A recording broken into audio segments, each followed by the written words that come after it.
প্রশ্ন করবেন। আসসালামু আলাইকুম। ওয়ালাইকুম আসসালাম রহমতুল্লাহ বারকাতুহু। চাচাতো মামাতো ভাই বোনের মধ্যে বিয়ে হলে বিজ্ঞান বলে তাদের যে সন্তান হবে সে সন্তানের জেনেটিক সমস্যা হতে পারে। বোন প্রশ্ন করলেন যে চাচাতো মামাতো ভাই বোনের বিয়ে এতে করে জেনেটিক সমস্যা হতে পারে।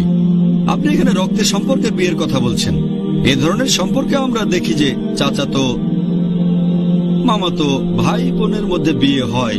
পবিত্রকরণের কথা যদি বলতে হয়, পবিত্রকরণের সূরা নিসা 4 নম্বর অধ্যায়ের 23 থেকে 25 নম্বর আয়াতে বলা আছে যে কাদেরকে বিয়ে করতে পারবেন না। কোরআন বলছে বিয়ে করতে পারবেন না আপনার মাকে অথবা আপনার বাবা যেসব মহিলাকে বিয়ে করেছেন তাদের বিয়ে করতে পারবেন না। আপনার বাবার বোনদের, মায়ের বোনদের বিয়ে করতে পারবেন না। বিয়ে করতে পারবেন না নিজের আপন বোনকে, পারবেন না আপনার মেয়েকে। এরকম লিস্ট দেওয়া আছে। তবে এই লিস্টে মামাতো চাচাতো ভাই বোনের উল্লেখ নেই।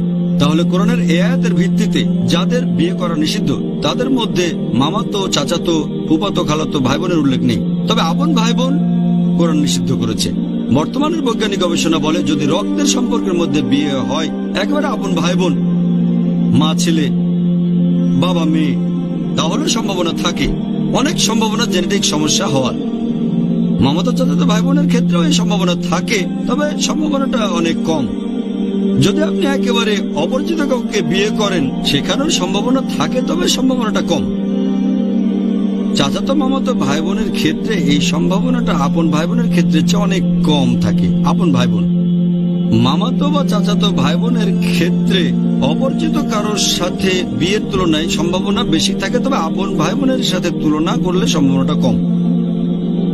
আর বৈজ্ঞানিক গবেষণা বলছে এভাবে যদি বিয়ে দিতে থাকেন সব কাজিনদের মধ্যে, বাবা মা কাজিন, তাদের ছেলে মেয়ে কাজিন বিয়ে করলো, তাদের সন্তানরা কাজিন বিয়ে করলো। কিছু কিছু সম্প্রদায়ের ভেতর এরকম দেখা যায়। যেমন আপনি যদি তামিলনাড়ুতে যান, সেখানে কিছু সম্প্রদায় আছে, তাদের মধ্যে যত বিয়ে হয় তার সবই হয় কাজিনদের মধ্যে। এভাবে প্রজন্মের পর প্রজন্ম চলতে থাকলে হয়তো তাদের মধ্যে জেনেটিক সমস্যা হতে পারে। এটা বাদে সাধারণভাবে একবার বিয়ে হোক অথবা 2 বার, সেক্ষেত্রে সম্ভাবনা কম। এটা আসলে একটা কালচার, ইসলামিক নিয়ম না। আর মামাতো চাচাতো ভাই বোন বিয়ে করা ইসলামের সুন্নত না, এটা মুবাহ অর্থাৎ ঐচ্ছিক। আর একবার বিয়ে হওয়া, মাত্র একবার, সেক্ষেত্রে জেনেটিক সমস্যার সম্ভাবনা খুবই কম। কিন্তু এভাবে যদি বিয়ে চলতে থাকে প্রজন্মের পর প্রজন্ম ধরে সমস্যা হতে পারে। আর একটা হাদিস আছে, বর্ণনা দিয়েছেন আহমেদ সাকার। তিনি বলেছিলেন যে নবীজি মামাতো চাচাতো ভাই বোনের মধ্যে প্রজন্মের পর প্রজন্ম বিয়েকে উৎসাহিত করেননি। আশা করি উত্তরটা পেয়েছেন।